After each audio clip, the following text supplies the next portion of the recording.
Welcome to this story, one of the most unsettling cases ever noted in Georgia. Before we dive in, share in the comments where you're tuning in from and the exact time you started listening.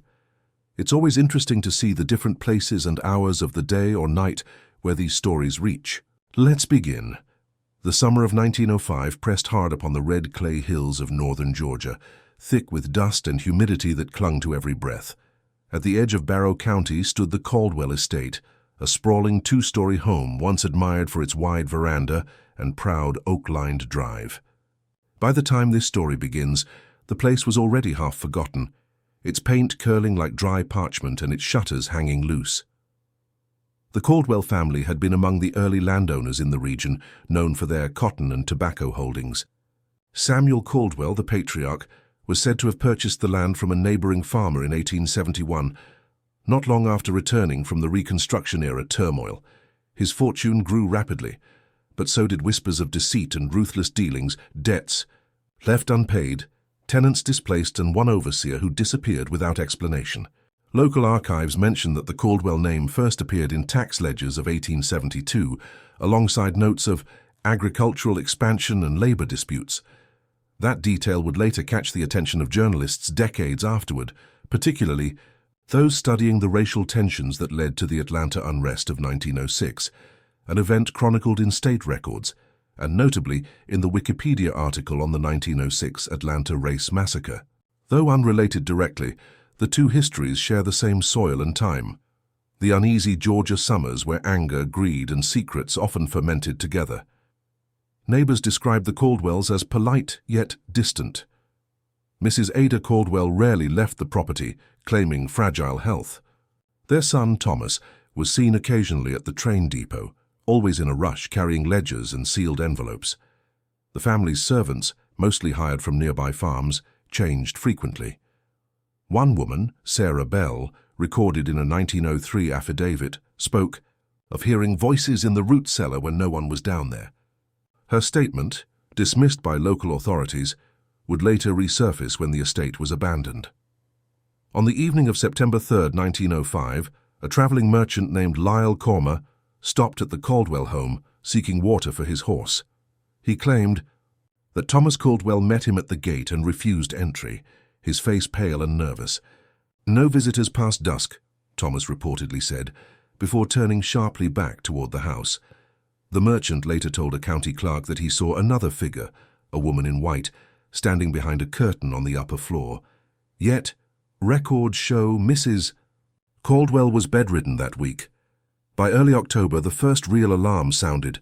The Caldwell's tenant foreman, Elijah Turner, failed to collect his wages and vanished without a trace. His wagon was found near the edge of the river, the rains cut clean through.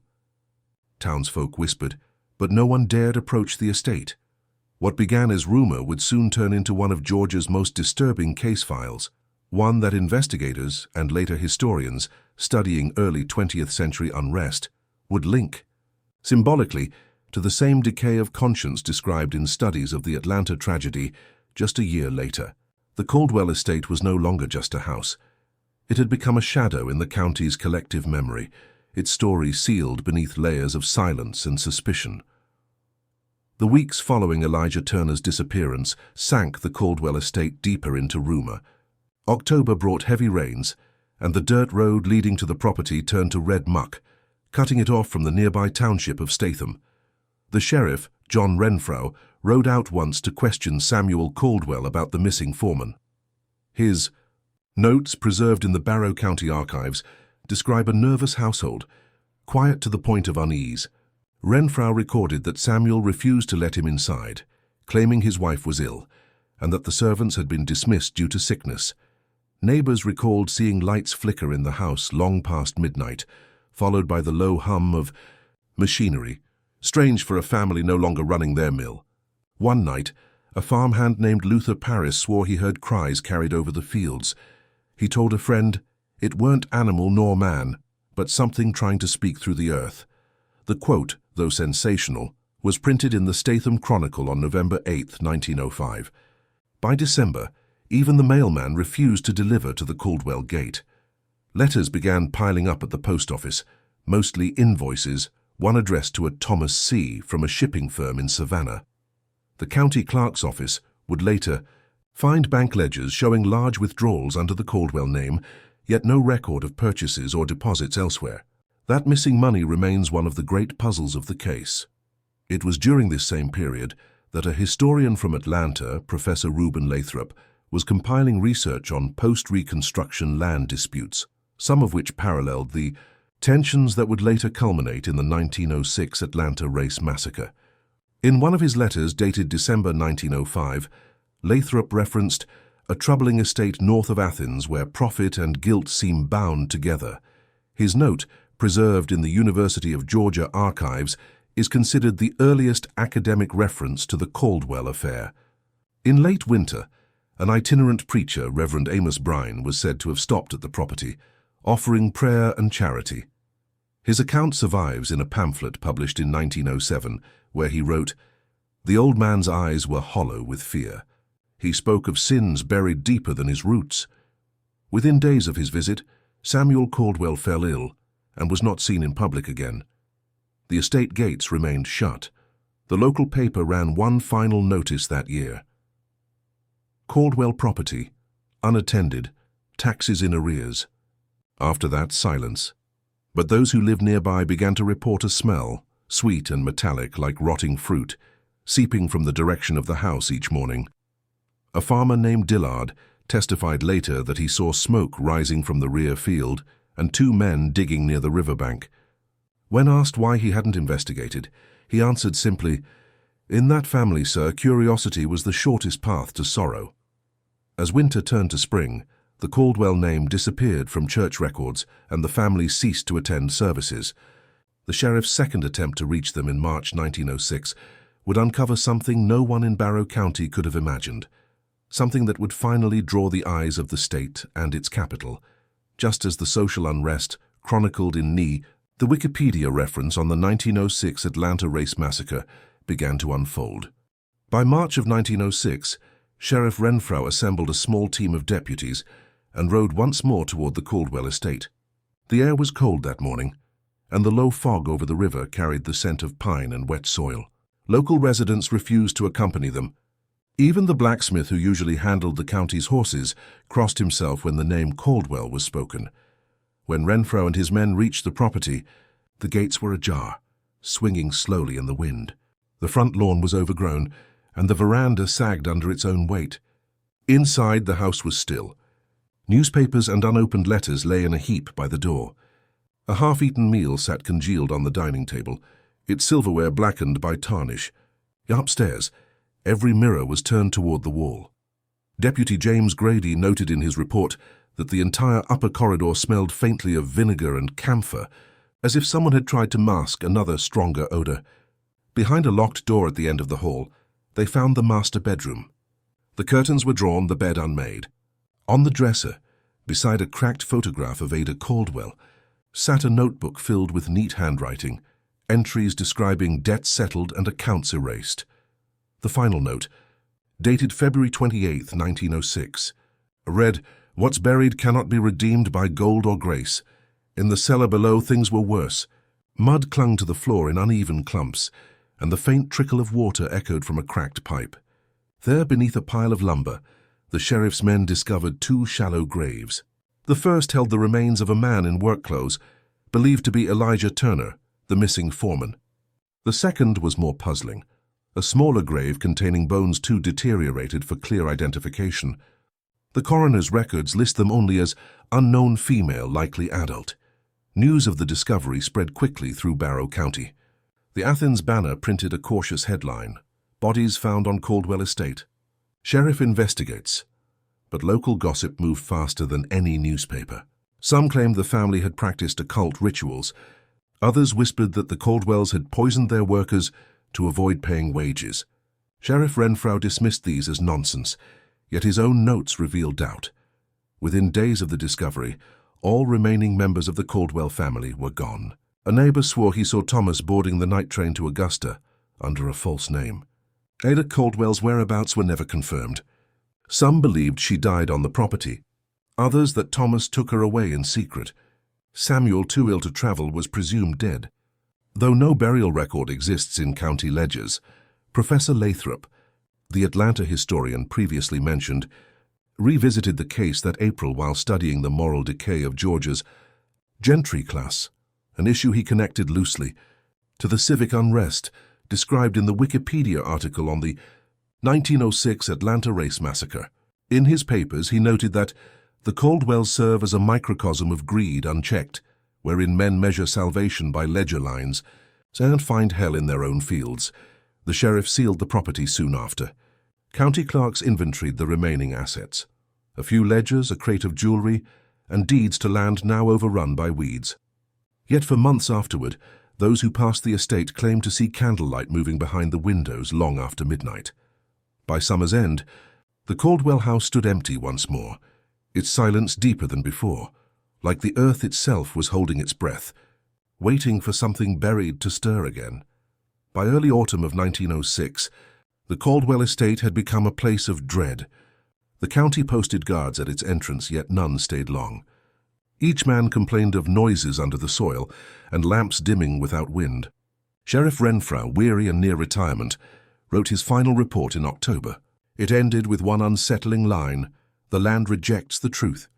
When a new clerk, Henry Dalton, was assigned to organize the estate's remaining papers, he discovered that several ledgers had been intentionally altered. Names of sharecroppers were scratched out and replaced with single initials. Receipts for cotton sales were inflated, sometimes doubled. More troubling were small payments labeled return fees, dated weeks after Elijah Turner's disappearance. Dalton later testified that one entry simply read, "Debt delivered, E.T. local rumor insisted the Caldwells had found a way to profit from tragedy, selling parcels of their land at inflated prices, even after deaths among their workers." Parish records from Statham Baptist Church mention at least 3 funerals in that short span, all listed under unknown laborers. No family claimed the bodies. In November, state investigators arrived from Atlanta, led by Inspector William Crossley. His background in urban unrest cases, particularly those connected to the tensions later culminating in the 1906 Atlanta race massacre, gave him a sharper eye for corruption and human greed. He toured the Caldwell property for 2 days, taking notes and soil samples. His report, now housed in the state archives, described unexplained sinkage near the north pasture and signs of disturbed ground consistent with recent burials. Crossley's presence stirred unease among the locals. He questioned everyone who had worked for the Caldwells, but few spoke freely. Sarah Bell, the servant who had once claimed to hear voices in the cellar, agreed to meet him at the Statham depot. Her statement was brief but chilling. "Mr. Thomas said the house keeps what it's owed." She refused to elaborate and left town the following morning. That same week, the estate caught fire.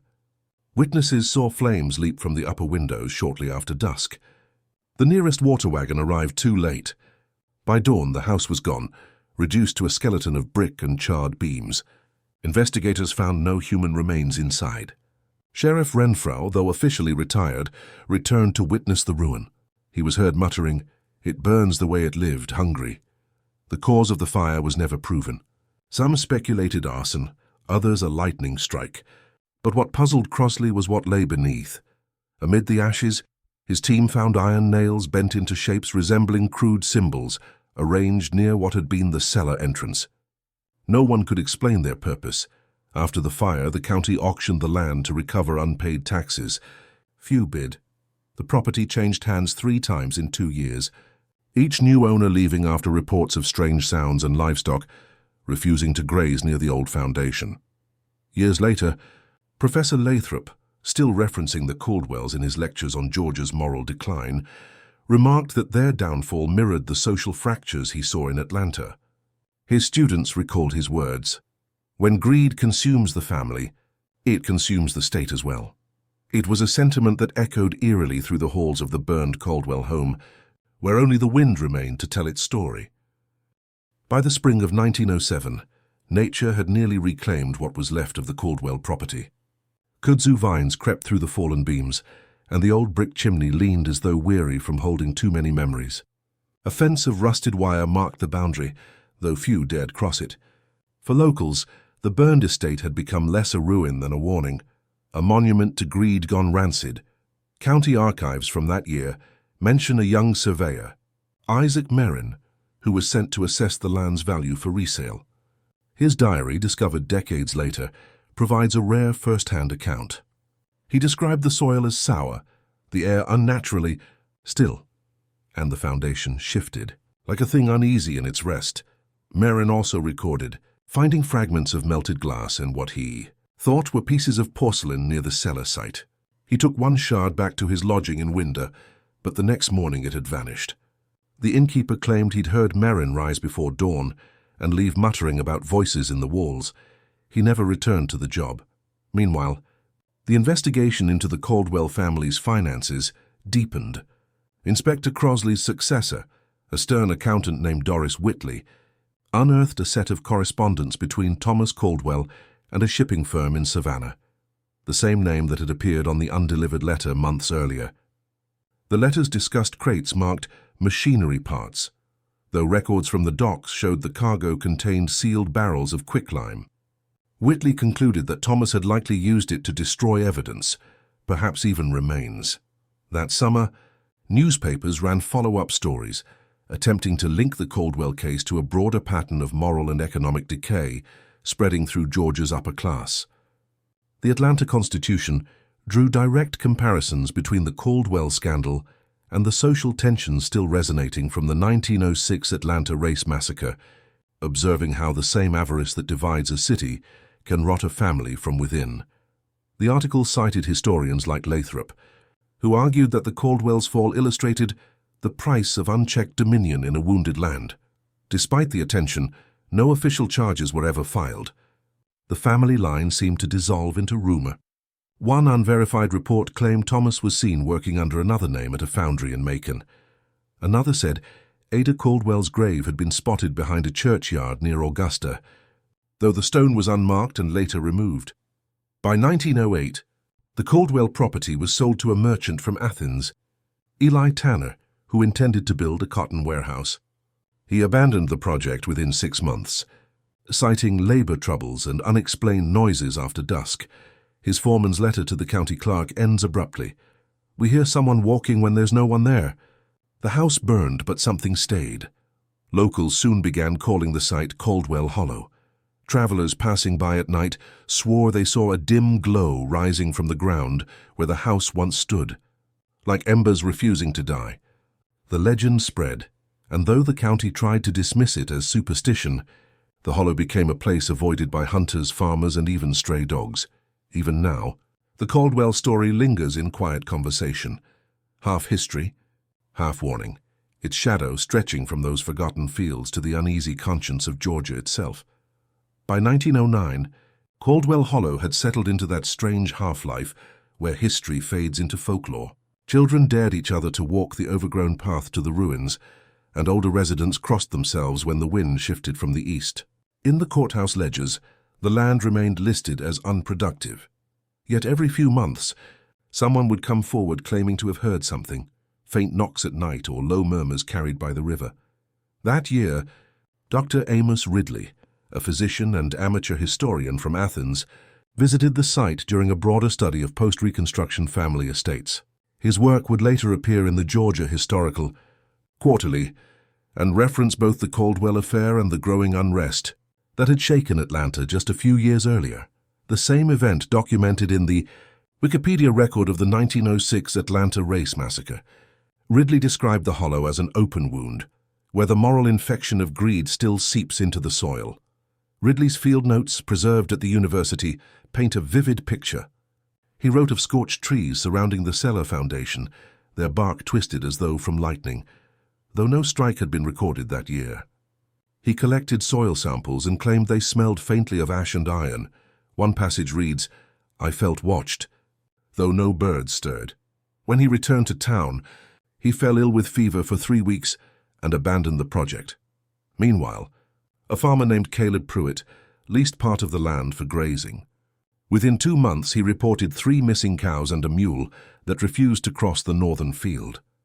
He told the sheriff that the animals bolted at shadows and that he once found hoofprints circling the old foundation, as if something had walked there all night. The sheriff dismissed his claims as nerves, but Pruitt gave up the lease and left the county. In 1910, surveyor records mention another strange detail. Beneath the collapsed foundation lay a series of narrow trenches not aligned with any known building plan. One workman said they resembled root lines, though they were carved into solid clay. When the men dug deeper, they found shards of glass etched with initials, SC and TC, believed to stand for Samuel and Thomas Caldwell. Professor Lathrop, now elderly and largely retired, wrote one final essay reflecting on the family's legacy. He connected their story once more to the broader unrest of Georgia's past, noting that the Caldwells' destruction mirrored the sickness of a region where wealth was measured in debt and conscience was mortgaged to pride. His words, though academic, carried a quiet sorrow. By then, the hollow had claimed its final witness. A local hunter vanished near the river in late autumn, his rifle found rusted beside a cypress stump. Search parties combed the area for days, but found nothing. Those who stayed out after dark swore they heard someone humming, a woman's tune, low and distant, coming from where the cellar once gaped open.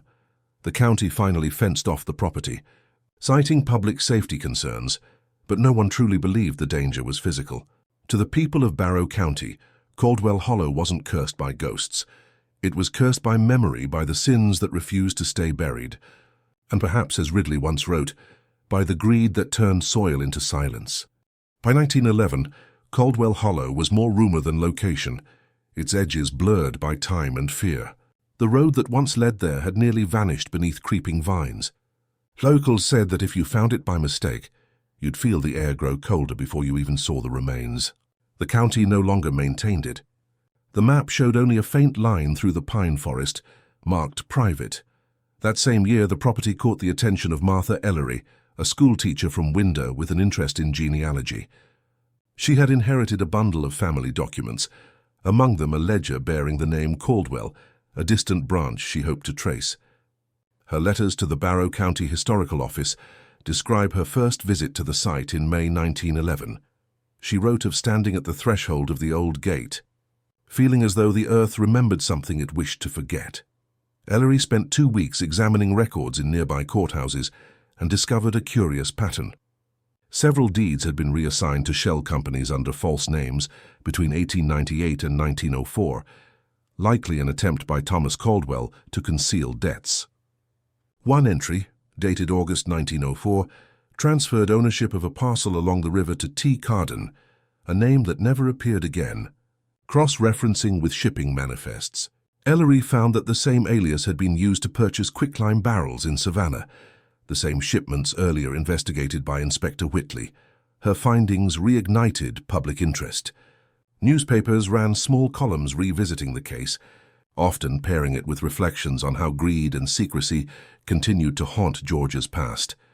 Echoes of the social rot that had once erupted so violently in Atlanta, detailed in the Wikipedia reference on the 1906 Atlanta race massacre. Ellery herself wrote that the Caldwell ruin is not just a family tragedy, but a parable of a state still reckoning with its conscience. Encouraged by attention, she returned to the hollow that autumn accompanied by a local photographer, James Holt. His glass plate negatives, 2 of which survive, show the skeletal remains of the Caldwell house framed by tall weeds. In one image, a faint blur appears in the lower left corner, shaped like a figure near the cellar's edge. Some dismissed it as a trick of light. Others whispered that Holt captured what had been waiting unseen for years. 2 weeks later, Ellery reported hearing soft tapping beneath the ground while standing near the ruins. She left abruptly and never returned. Her final letter, dated October 14, 1911, reads, "I think I've found where Thomas hid what he could not forgive." The envelope contained a small scrap of parchment stained dark around the edges. Written on it were only 3 words, "Debt repaid fully." After that, Ellery withdrew from public life. Census records show her moving north to Asheville, where she taught until her death in 1932. She never again spoke of the Caldwells. Yet her letters circulated quietly among historians and storytellers, each adding another uncertain thread to the legend. By 1912, the hollow had returned to silence. The vines grew thicker, the cellar collapsed in on itself, and the wind carried only the memory of those who had tried and failed to uncover what the earth had chosen to keep.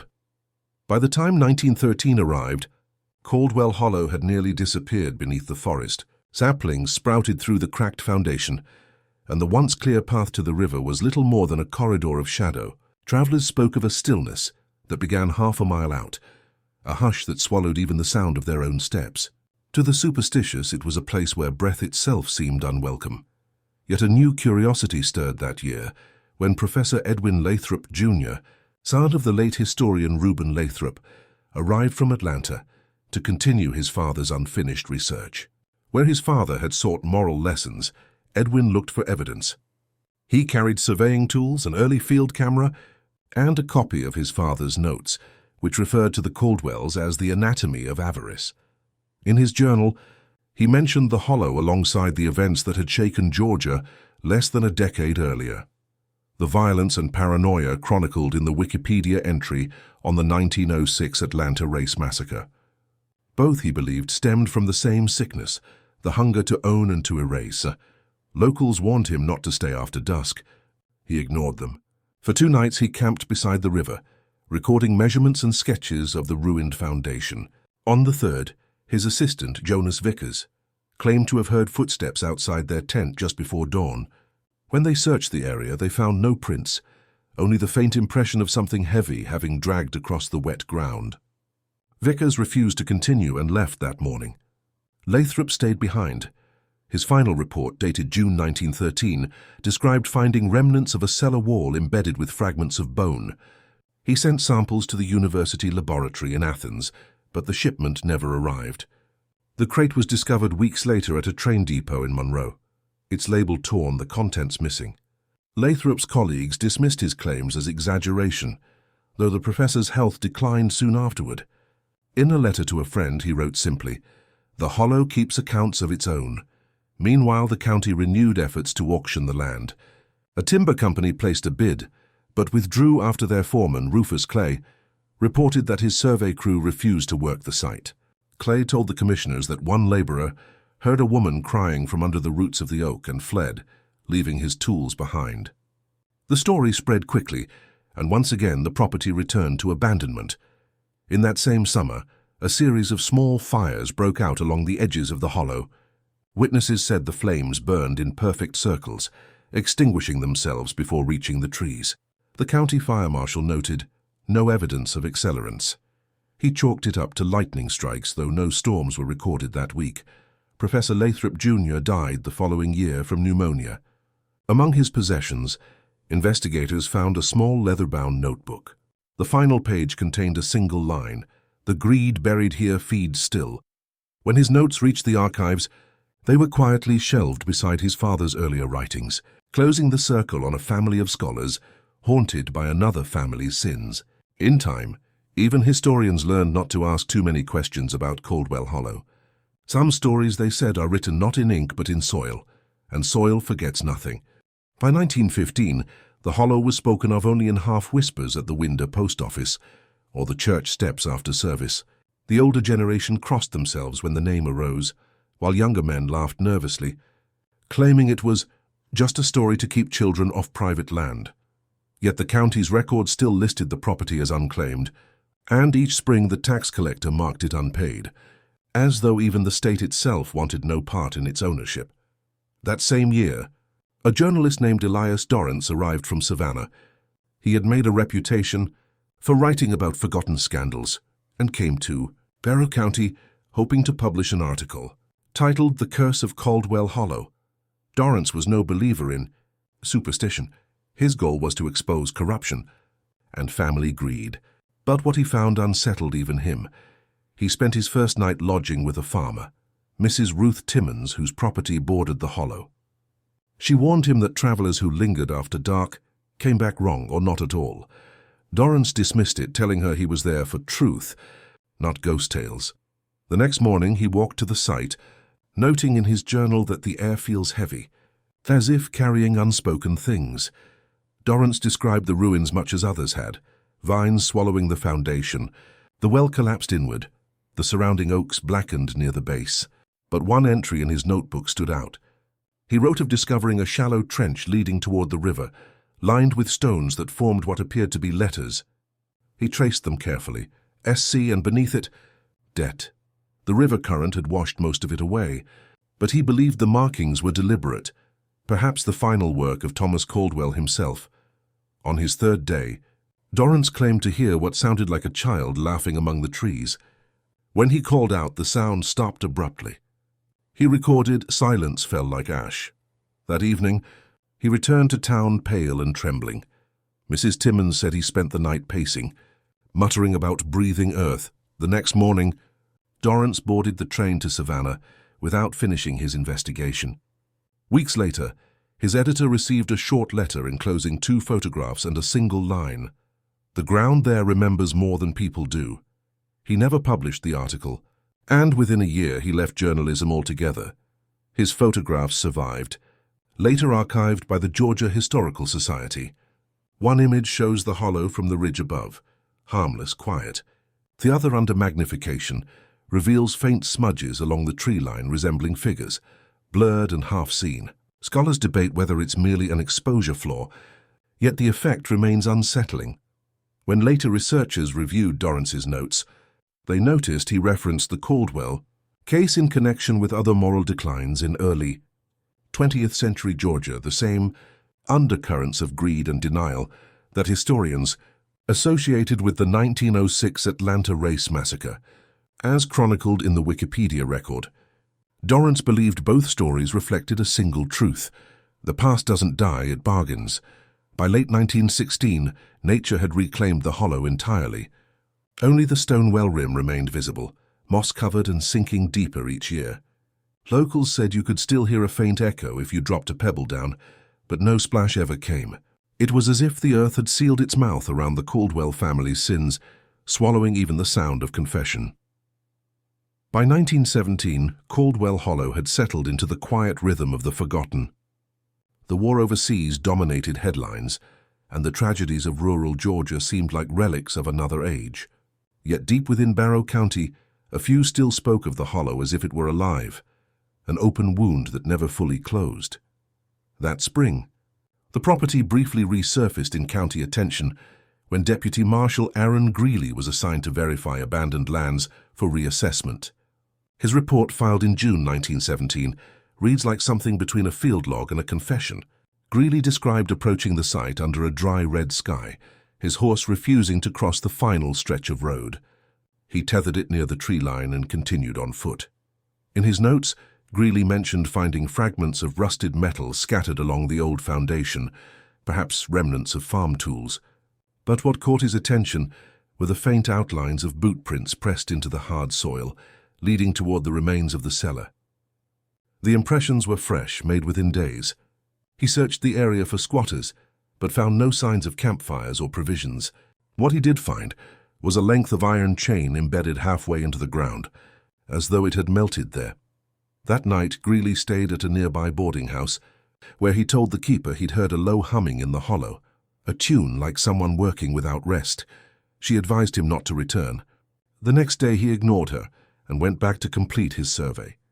His final entry, written hurriedly, reads, "Voices underfoot. Soil warm though sun gone." The report ends abruptly, the remainder of the page left blank. Greeley left the marshal's office within a month and reportedly moved west. Around that same time, the Georgia Historical Review published a retrospective by Dr. Amos Ridley, revisiting the moral landscape of the state after Reconstruction. Once again, the Caldwell case appeared as a cautionary note, a family destroyed not by superstition, but by the arithmetic of greed. Ridley drew parallels to the divisions and fears that had erupted in Atlanta a decade earlier, citing the Wikipedia record of the 1906 Atlanta race massacre as a mirror to the era's moral corrosion. Different scales, he wrote, but the same root rot. Meanwhile, locals noticed odd disturbances in the hollow. A field hand reported seeing smoke rise in thin columns, though nothing burned. Children who wandered too close claimed to hear someone calling their names from beneath the ground. The stories multiplied until the sheriff, weary of complaints, ordered a fence rebuilt around the perimeter. Still, by autumn, the fence posts were found snapped clean in two. By 1918, only a handful of the old families remained who remembered the Caldwells. Most refused to speak on record, but one elderly woman, Mrs. Lucinda Proctor, told a young journalist, "That land ain't haunted by ghosts, son. It's haunted by guilt. You can't fence in guilt." Her words would later be quoted in local sermons and eventually etched into county folklore. The hollow endured through droughts, storms, and silence. Even as modernity crept into Georgia, that stretch of soil stayed the same, untouched, untamed, and quietly humming with its buried arithmetic. Those who passed along the road at night claimed they could see a faint shimmer above the ground, like moonlight reflecting off water. But there was no water there. Only earth. Only memory. By 1919, the Caldwell name had faded from conversation, yet the hollow remained a quiet magnet for curiosity. With the end of the Great War, Georgia found itself changing. New industries, new roads. But that corner of Barrow County seemed frozen, untouched by progress. Locals said even the birds avoided flying directly over it. That year, a group of university students from Athens organized a small expedition to document folk haunts of the Old South. Among them was Harold Pierce, an archaeology student fascinated by stories of vanished estates. His team arrived in May 1919, armed with notebooks, hand lamps, and a borrowed phonograph to record local interviews. They camped a quarter-mile from the hollow, near the river bend where Elijah Turner's wagon had once been found. Their notes reveal that Pierce took the stories seriously. He compared the Caldwell legend to other Southern cases of moral collapse, families ruined by greed and secrecy. In one entry, he referenced historian Dr. Amos Ridley's earlier writings on decaying conscience, which themselves had drawn parallels to the social breakdown surrounding the 1906 Atlanta race massacre. The same tragedy chronicled in the Wikipedia article. Pierce wrote, "It is not ghosts these people fear, but reflection." During their first evening, the students explored the site.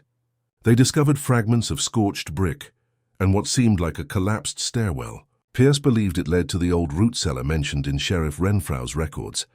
When they cleared away the brush, the air from below was cold and damp despite the summer heat. Pierce descended halfway, sketching as he went, but returned abruptly, claiming the ground felt hollow beneath his feet. That night, their phonograph captured something strange. They had left the cylinder running outside the tent to record night sounds. When replayed the next morning, faint rhythmic tapping could be heard beneath the rustle of crickets. It came at even intervals, 3 taps, paused, 3 more, and then stopped entirely. One student, unnerved, destroyed the cylinder before it could be analyzed. 2 days later, a storm swept through the region. Floodwaters rose quickly, and the group was forced to abandon camp. Pierce's final note, written on damp paper, reads, "The hollow doesn't want to be remembered." After the flood, most of their materials were lost, save for a few sketches preserved in the university's archives. When news of their expedition reached the local papers, townsfolk were unsurprised. One editorial in the Athens Herald remarked, "Some histories prefer silence. The land itself enforces it." Over the next few years, the hollow's boundaries blurred further. The river changed course slightly after repeated floods, swallowing part of the field where the cellar once lay. Farmers who tried to reclaim the area said their plows struck something hard, something that rang like iron. They left it buried. By 1920, Caldwell Hollow was no longer even listed on the latest county maps. But for those who'd lived long enough to remember, the name still carried a chill, an unspoken reminder of how easily greed could turn a man's fortune into his grave. And still, on quiet nights, some swore they could hear that same measured tapping echo through the soil, as if the hollow were counting debts that time itself had not yet settled. By the summer of 1921, Caldwell Hollow had grown wild again. Thickets of honeysuckle and wild rose blanketed the ruins, and the old fence posts leaned under the weight of moss. The county road that once led to the property now turned away a half-mile short, as if by quiet agreement. Travelers heading east avoided even mentioning the place. Yet despite that silence, the hollow continued to draw the curious. That July, Reverend Josiah Bennett, a circuit preacher newly arrived from Macon, heard the old stories from his parishioners. Intrigued, he decided to visit, believing he might dispel the local superstition. He kept a journal of his travels, a simple leather book later found among his belongings after his death. His first entry describes a stillness so complete it feels like the world has been emptied. The next morning he preached in Statham, urging his flock to let the dead rest. But 2 days later, he returned to the hollow. Neighbors saw him kneeling near the collapsed cellar, praying aloud. When he came back to town, he appeared shaken. To a shopkeeper, he whispered, "They want forgiveness, not exorcism." He refused to explain. By autumn, Bennett had left the ministry entirely and moved west. His departure revived every rumor the county had tried to bury. Meanwhile, the Georgia Gazette published an anniversary. Reflection on the forgotten moral scandals of the South. The article juxtaposed the Caldwell affair with the civic unrest that had scarred Atlanta 15 years earlier, citing the Wikipedia record of the 1906 Atlanta race massacre. The author argued that both events sprang from the same poisoned soil: greed, fear, and denial. One devoured a city, he wrote. The other devoured a family. That article inspired Dr. Miriam Colson, a young sociologist from Emory, to conduct field research on regional memory and inherited guilt. She arrived in Barrow County late that year, interviewing elderly residents who remembered the Caldwells.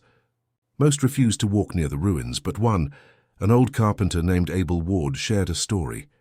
He claimed that after the fire, he'd been hired to clear debris from the estate.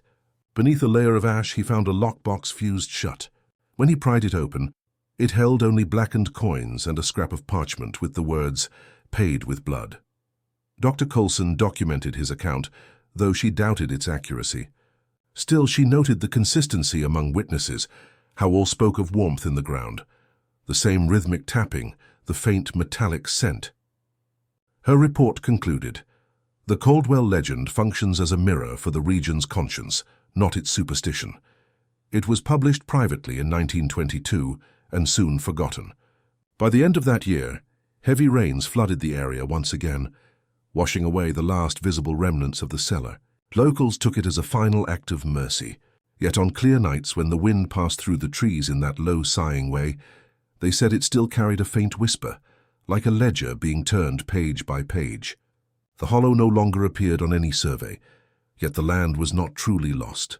It lingered in stories, in sermons, and in the uneasy dreams of those who knew that what is buried in Georgia soil does not always stay still. By 1923, Georgia was entering a new age. Automobiles on dusty roads, telegraph lines humming through small towns, but in Barrow County, the hollow remained untouched, as though time itself skirted its edges. The land was officially listed as inactive acreage, owned by the state after decades of unpaid taxes. But the files in the courthouse showed an unusual note beside the entry. No bids to be accepted. Do not survey, no clerk signed it. That spring, a traveling photographer named Henry Dorr stopped in the region to document rural life. Locals warned him about the hollow, of course, which only sharpened his curiosity. Dorr was a man of the modern world, convinced that every mystery could be captured through glass and light. He set out alone one evening with his camera tripod, a lantern, and a determination to disprove country tales. He returned before dawn, shaking, pale, and silent. The innkeeper said he reeked of smoke, though his clothes were clean. When pressed, Dorr muttered that the light had moved wrong and refused to say more. 2 days later, he mailed his film plates to Atlanta for development, but never collected them. The photography shop preserved one image, labeled Caldwell Hollow Exposure 9. It showed nothing but empty trees, yet along the ground ran a faint streak of white, resembling handwriting. Some claimed it spelled Ada, others said it was only fog.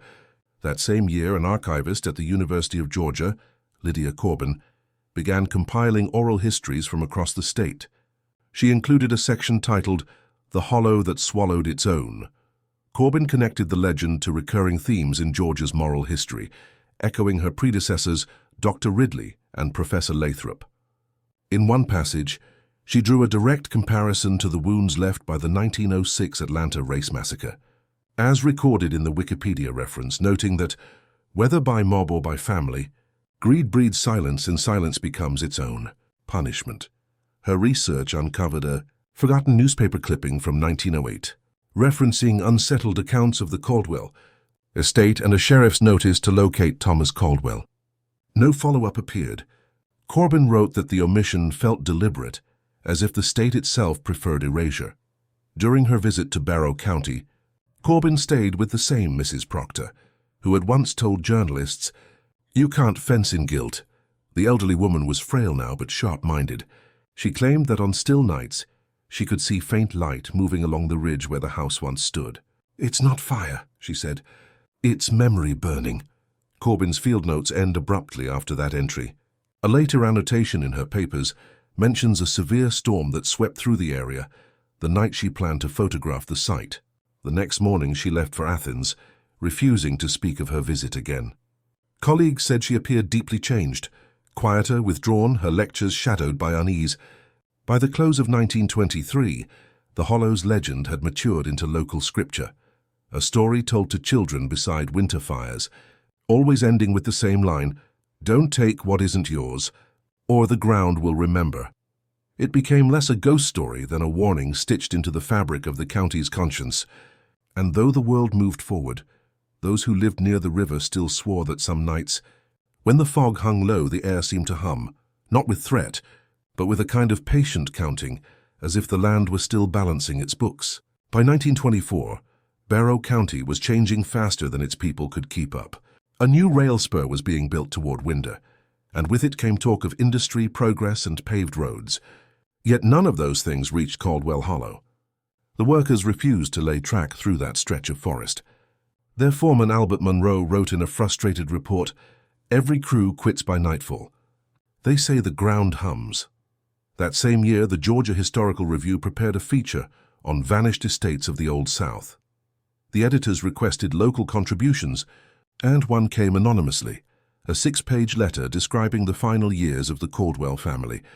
The handwriting was uneven, almost frantic, and though unsigned, archivists later suspected it had been written by Thomas Caldwell himself. The letter began, "The house demanded more than I could give." It ended with, "I hear father beneath the floorboards, counting debts." No return address was found.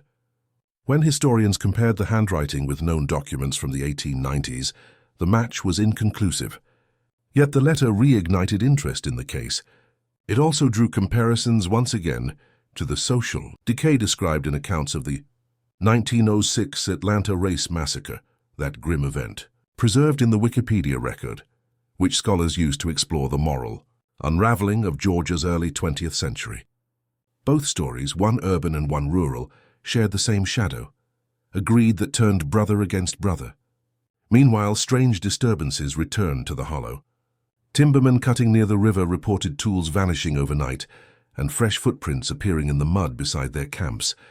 One man, Levi Garrison, told his foreman that he'd heard whispering just before dawn. "It wasn't words," he said, "just the sound of someone deciding something." He quit the job that afternoon and never returned. A local historian, Clara Nettles, traveled from Augusta to investigate. She collected witness statements and soil samples, later noting in her diary that the ground near the cellar site was soft as if breathing. In an interview with the Winder Sentinel, she remarked that the Hollow behaves less like land and more like conscience. Her article was never published. Her editor found the text unfit for civic readership. That autumn, lightning struck the oak grove bordering the Hollow. The following morning, residents discovered that the burn pattern formed a perfect ring encircling the ruins. The sheriff's report described it as a natural phenomenon, though several deputies refused to approach it. Weeks later, hunters found the skeletal remains of a deer lying within the circle, untouched by scavengers. By winter, the last reference to the Caldwell estate appeared in county archives, a brief note reading, "Land unsuitable for development." After that, the Hollow vanished entirely from official mention. But oral tradition filled the void. Church elders warned children not to cut through the woods after sundown, and families told the story of Samuel, Ada, and Thomas as a parable against envy. Still, travelers who strayed too close sometimes spoke of faint murmurs beneath the frost, soft, deliberate like the turning of pages. Whether it was wind or something older, no one could say. And as Barrow County moved into a new decade, the Hollow remained, patient and unchanging, holding its silence as tightly as it once held its dead. By 1925, Caldwell Hollow had become a kind of legend that both fascinated and repelled the people of Georgia. Travelers passing through Barrow County often asked where it was, only to be met with silence or a warning smile. The younger generation dismissed it as superstition, while the elders spoke of it as something real, an infection in the soil, left by the greed of those who once called it home. That spring, the state announced plans to expand the rail line that had stalled years earlier. Engineers proposed cutting directly through the overgrown land once belonging to the Caldwells. Maps were drawn and funding secured, but the workers who surveyed the area soon refused to continue. One crew leader, Franklin Dade, filed a statement that became part of the project records. "The ground," he wrote, "rings hollow when struck. I won't risk my men there." No one challenged him. The rail line was quietly rerouted, avoiding the hollow entirely. Around the same time, a visiting historian named Dr. Silas Merriweather from Savannah began researching Georgia's haunted sites for a planned lecture series. He visited the county courthouse, examining surviving Caldwell records and letters. Among them, he found the unsigned confession thought to belong to Thomas Caldwell, the one that ended with the line, "I hear Father beneath the floorboards." Merriweather compared the handwriting to post-Reconstruction ledgers and declared it authentic. His conclusion was chilling. The man who wrote this was not insane. He was repentant. Merriweather's essay, later published in a small anthology, framed the Caldwells' downfall within the moral and social decay that had afflicted Georgia since the turn of the century. He cited once again the Wikipedia record of the 1906 Atlanta race massacre, drawing parallels between public corruption and private sin. "When greed becomes inheritance," he wrote, "it poisons both the state and the soul." Locals continued to avoid the area. Farmers said the soil yielded nothing, no matter what seed they planted. One young man tried to build a hunting cabin near the ridge in 1926, but abandoned it after 2 nights. His note pinned to the door read, "The woods don't want company." By 1927, the hollow was again consumed by vines and silence. The county's last survey that year listed it simply as barren timberland, but those who lived nearby said they could still hear faint sounds after dark, soft thuds, like someone closing drawers deep underground. Children called it the counting, believing it to be the ghosts of the Caldwell family still tallying their debts. In winter, when the first frost fell, a thin mist often hovered above the old foundation. Some claimed it glowed faintly blue, others said it was only swamp gas. Either way, it drifted with the same rhythm as breath. The older folks took it as proof that the hollow still remembered, still carried the weight of the bargain struck there so many years before. And so, while Barrow County grew modern and bright with new roads and stores, that patch of land remained untouched, a small scar where history refused to heal. The Caldwells were long gone, their names lost to legal papers and forgotten graves, but their hunger lingered, turning soil to silence and silence to legend. By 1928, the hollow had slipped completely from public record, but not from private memory. Farmers still told the story to warn their children, and travelers who took the old back roads through Barrow County said their horses slowed without reason near the overgrown trail. The map no longer named the place, yet every local knew where it was. They could feel it in the air, the subtle chill that lingered even on hot afternoons. That year, an amateur historian named Eleanor Pratt arrived from Charleston. She had read Dr. Merriweather's essay and was fascinated by the parallels he drew between the Caldwells' corruption and the moral disintegration that had scarred Georgia 2 decades earlier, as chronicled in the Wikipedia entry on the 1906 Atlanta race massacre. Her goal was to write a study on Southern guilt as landscape, and the hollow seemed its perfect subject. Eleanor rented a room above a general store in Winder and spent her mornings combing through courthouse files, her afternoons walking the edge of the forest. In her letters, later preserved by her niece, she described a silence that listens back. She located remnants of the Caldwell property line, rotted fence posts half swallowed by the woods, and noted how the undergrowth refused to grow in neat rows, as if shaped by an unseen hand. On her 3rd visit, she brought a guide, a local trapper named John Hollis. He warned her not to linger near dusk, but agreed to take her to the heart of the ruins. They found what remained of the well, its stones slick with moss and the faint impression of the foundation. Eleanor took sketches and collected a few fragments of brick for analysis. She also noted faint indentations in the soil forming something like an arch or gate, When she asked Hollis about it, he grew pale and said it hadn't been there before.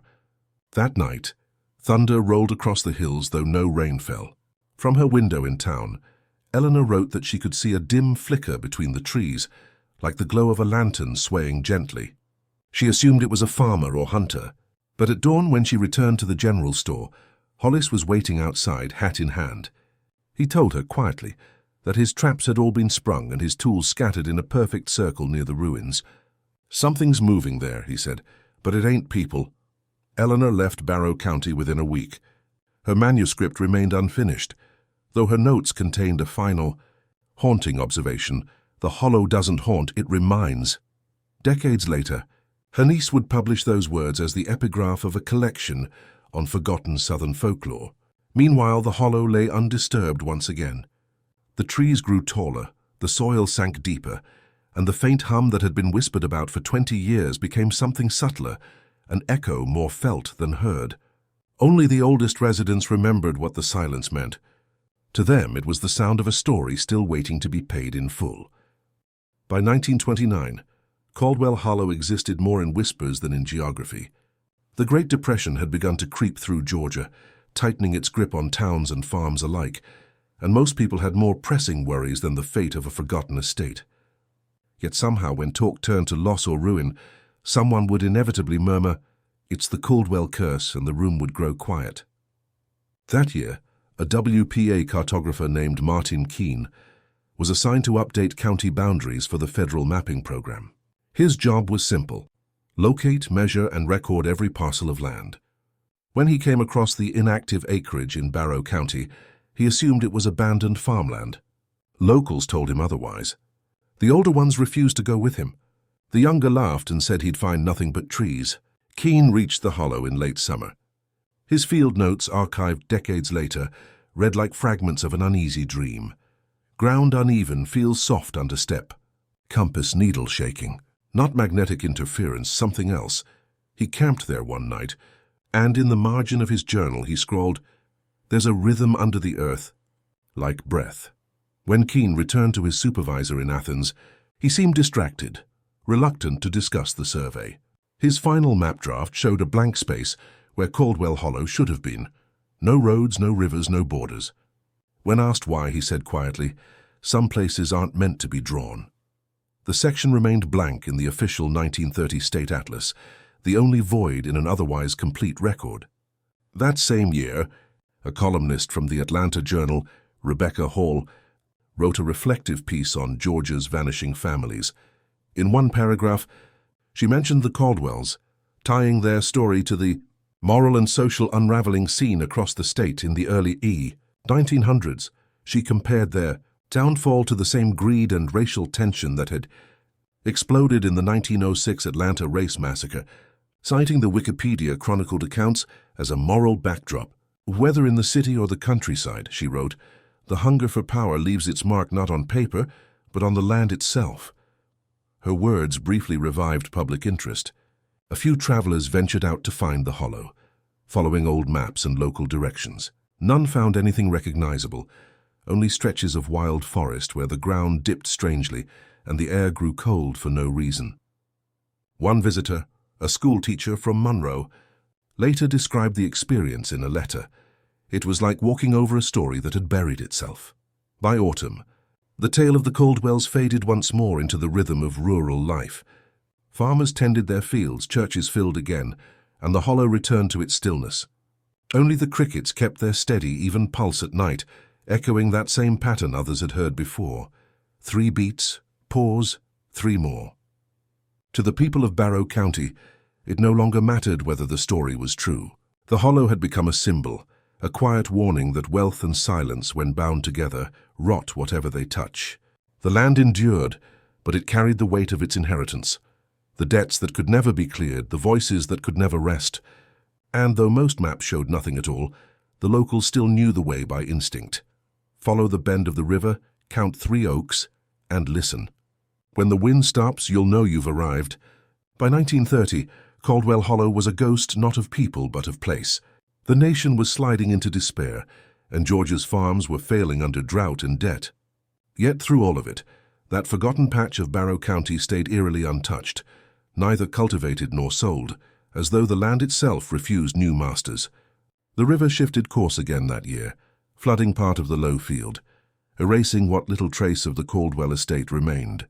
Locals said the flood was nature's mercy, washing away a curse too long endured, but others whispered that the water was rising to cover something newly unsettled, as if the ground had finally exhaled the sins buried beneath it. A few claimed that on the night of the flood, a blue flame flickered across the surface of the water for nearly an hour, steady, patient, refusing to die.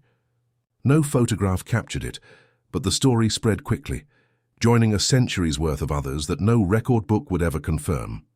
That autumn, Professor Miriam Coulson, the same sociologist who had once written of the Hollow as a mirror for regional guilt, returned to Barrow County in failing health. She stood at the river's edge where the foundation had once been and remarked to a local boy, "The Caldwells aren't here anymore, but their hunger is." Her final essay, completed weeks before her death, compared the Hollow's silence to the moral erosion that had haunted Georgia since the turn of the century. In her notes, she once again cited the Wikipedia record of the 1906 Atlanta race massacre, observing that cities forget through noise, but the countryside forgets through quiet. By winter, the county declared the area uninhabitable due to unstable terrain. That official language effectively sealed the Hollow from any future use. The mapmakers left it blank once more, and the locals resumed their old rule. Don't build there, don't speak its name after dark, and never take anything from the ground. Still, the legend persisted in whispers passed from porch to porch. Hunters claimed to hear faint tapping beneath the frost, and fishermen swore the river sometimes ran warmer near the bend. In the spring thaw of 1931, a traveller found a single rusted key tangled in reeds. No one could identify it, but etched faintly on the handle were 3 letters, TC. By then, the Caldwell story had become less a history than a warning, its edges worn smooth by retelling. Some said the family's curse was simple justice, greed paid in kind. Others believed the land itself had learned to protect what it buried, absorbing the debt of those who'd wronged it. Either way, the Hollow endured in silence, unploughed and unhealed, and on still nights, when the moon shone clear and the fields shimmered like silver, old residents swore they could see movement by the river, a slow figure bending as if to count something unseen. Then the wind would rise, the sound would fade, and the Hollow would fall quiet again, keeping its final ledger closed beneath the soil of Georgia. No records remain beyond this point, no witnesses, no living memory. Only the enduring stillness where greed, once sown deep, took root and grew eternal.